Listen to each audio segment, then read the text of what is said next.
C'était il y a 6 mois, des inondations d'une ampleur exceptionnelle sur une grande partie de notre région.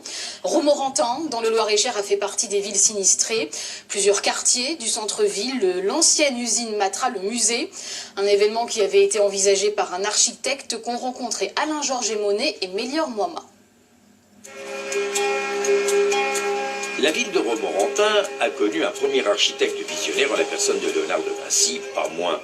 Pas de comparaison hâtive, mais Éric Daniel Lacombe, lui aussi, fut visionnaire lors de cette réunion de la commission d'urbanisme où il a osé imaginer que la Sauldre envahirait l'ancien site de l'usine Matra.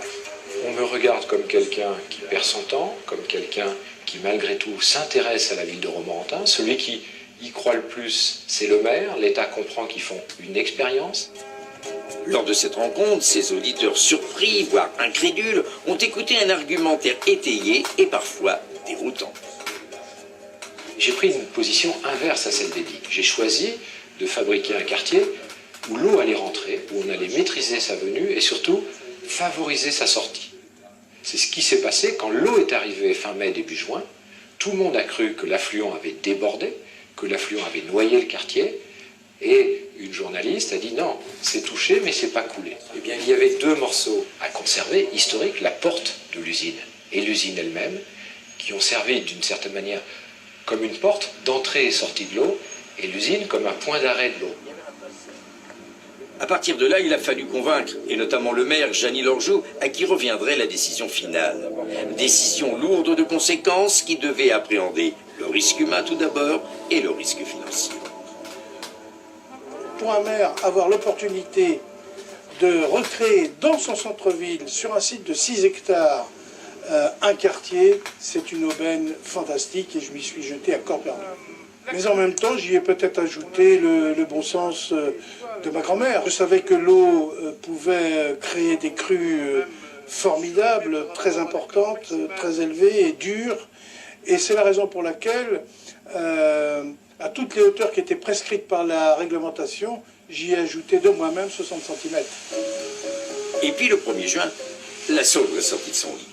Commença alors le long calvaire des habitants de Romorantin. Pour la plupart d'entre eux, c'était l'évacuation.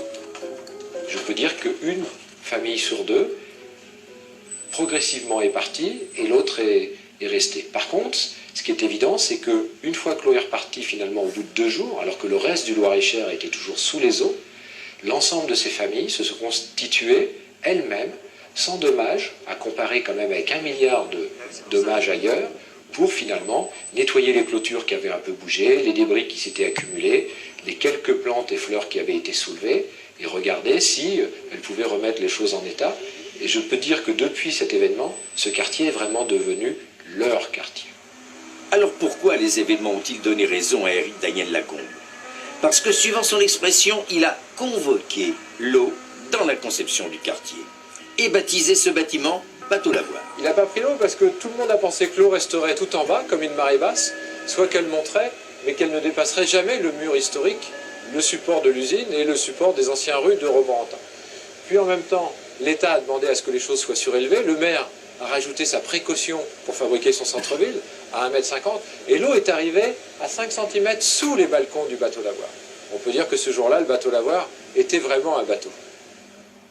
Quant à la dénivellation nécessaire à l'écoulement de l'eau, elle devait atteindre 1,50 m et permettre la continuité de la circulation des personnes à mobilité réduite.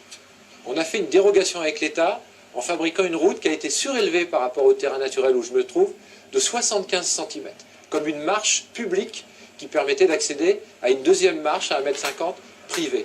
Puis vous avez le fait de laisser les voitures au bord de la route, ce qui est une révolution dans le logement social, pour pouvoir les évacuer plus rapidement. Puis vous avez un dispositif de celliers et de rampes qui franchissent les autres 75 cm pour arriver à une cote finale d'abri d'1,50 m par rapport au sol naturel. Et ces 1,50 m, c'est ce qui a sauvé l'ensemble des maisons lors de l'inondation. Née de l'imagination de Léonard de Vinci, la ville de Romorantin n'est jamais devenue capitale de la France. Mais aujourd'hui, Éric Daniel Lacombe en a fait peut-être la capitale référence des villes inondables.